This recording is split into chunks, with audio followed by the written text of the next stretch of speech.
Hello everyone, welcome to Minimal Mindful Mama.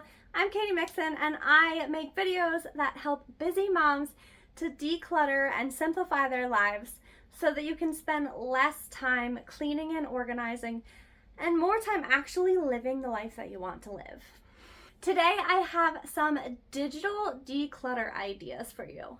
So the concept of a digital declutter can be a little bit confusing, since oftentimes when we think of clutter, we think of physical objects that are cluttering our space or visual clutter. But things such as emails or our social media feed can also really tend to clutter up our brain and our mental space. Especially since I've done some of the things on this list, I've found that if I let it get cluttered up again, it does really take up a lot of my mental capacity. I feel so much lighter when my inbox is narrowed down to only the emails that I'm going to be using or needing in the near future.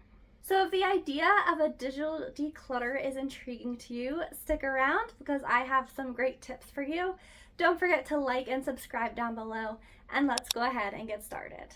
So the number one idea that I have for you today is to transfer your photos off of your phone. If you take a lot of pictures, this can get really overwhelming sometimes. So it's something that I like to try to keep up with on a pretty regular basis. I like to do about once a month.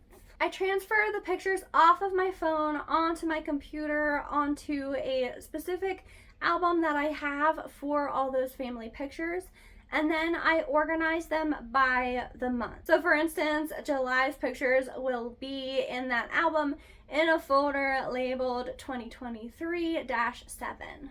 This also makes it so much easier for me at the end of the year when I go to print those photo family albums for Christmas gifts and especially for us to have for our year. It's so helpful to have all those photos already organized and not have to go through all of them at the end of the year. This also clears up a lot of space on your phone. So if you're one of the people who tends to constantly have their storage space running out like I am, then this is a really helpful way to stay on top of that. It also provides a way for your photos to be backed up so that you don't have to worry about anything happening to them. There are so many benefits to this tip, but I really feel like it just provides a lot of peace of mind. So if you're gonna do any project that is a digital declutter, this is the first one that I would recommend. My second tip is to unsubscribe from emails.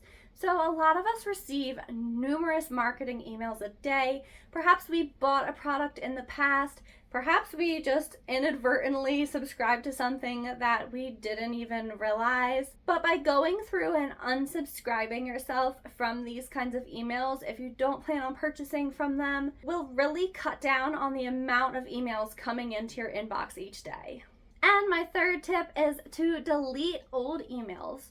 So if there are events that have already occurred that you no longer need the information for, or perhaps you made a purchase and you have the tracking information, but you've already received the item now, you can go ahead and delete those emails. This is another reason why my second tip of unsubscribing from those emails is really helpful as well, because by having unsubscribed, you'll actually have less emails to delete each day.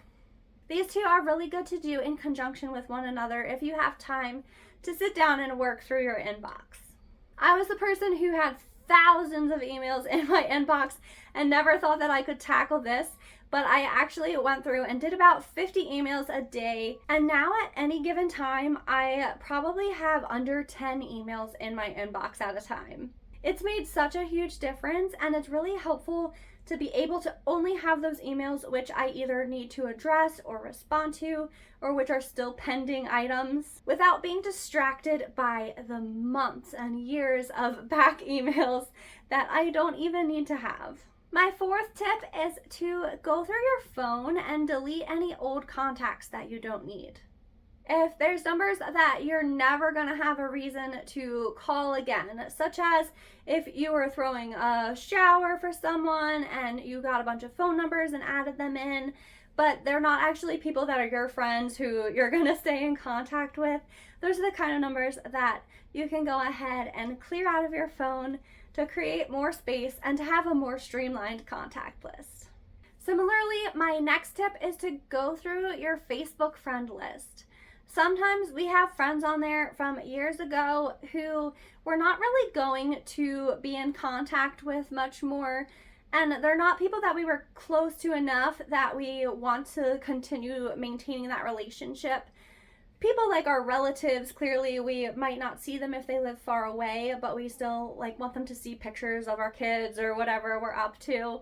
But if there's people on there who you look at and you realize you're not really close with them and you don't think you really ever will be at this point, it is totally okay to go ahead and unfriend or unfollow those people. Unless you're trying to build a business and have Facebook be solely for networking purposes, you don't need to have thousands and thousands of friends seeing your pictures every day. And Facebook is quickly becoming less of a photo sharing type of social media anyway. And so I think that it can be really helpful to narrow that down to the people that you care about and want to maintain a relationship with. My last 3 tips for you today involve the use of your phone. I'm sure we've all seen people or are guilty ourselves of using our phones way too much for just mindless scrolling. There have been studies that show that this is really bad for our mental health, and it's just a time waster. It prevents us from doing other things with our time or being productive or actually getting true rest. So I have 3 tips about your phone for you. The first is to charge your phone during the day. If you're going to be at home for a given period of time, this is a great time to have your phone on the charger so that it is at rest and that you're able to be fully present with the people in your family. Don't use this time to be on your phone or just scrolling. Use it to get outside or do something productive or spend time with your loved ones. My second tip is to not scroll at night.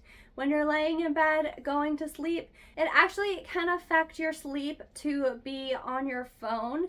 And so I suggest reading a book before bed if you need a way to decompress or relax to get ready for sleep.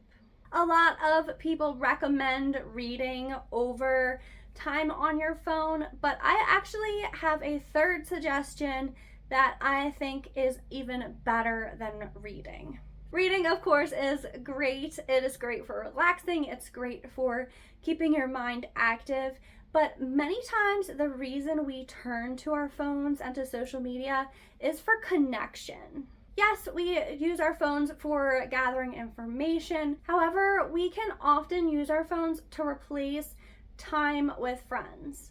When we go on social media or we go on TikTok and we watch people or observe what other people in our lives are doing, it can help us to feel almost a false sense of having spent time with them. But humans need true connection. We need to be around other people and to be living in community. So rather than telling you to stop scrolling and read a book instead, it might be that what you really need is to spend time with your family or friends.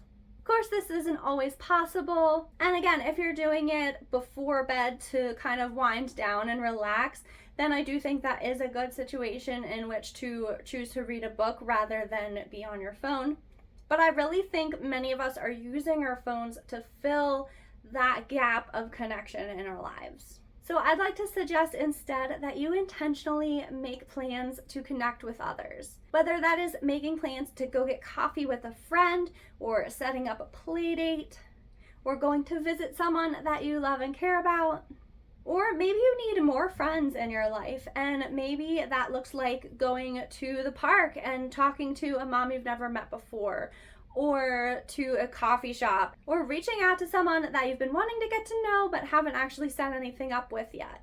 Really try to think about what need you're trying to fill, if that is a need for friends or a need to connect with the friends that you already have, and decide to be intentional about creating the time and making those plans and not just letting it fall to the wayside. We need people, we need friends, we need relationships. And so don't let your phone be a fake substitute for having friends and true, genuine relationships. I know it takes a lot of time and effort and stepping outside your comfort zone often on your part, and it's much easier to just try to fill that void with social media. But it won't really satisfy that human need inside of you.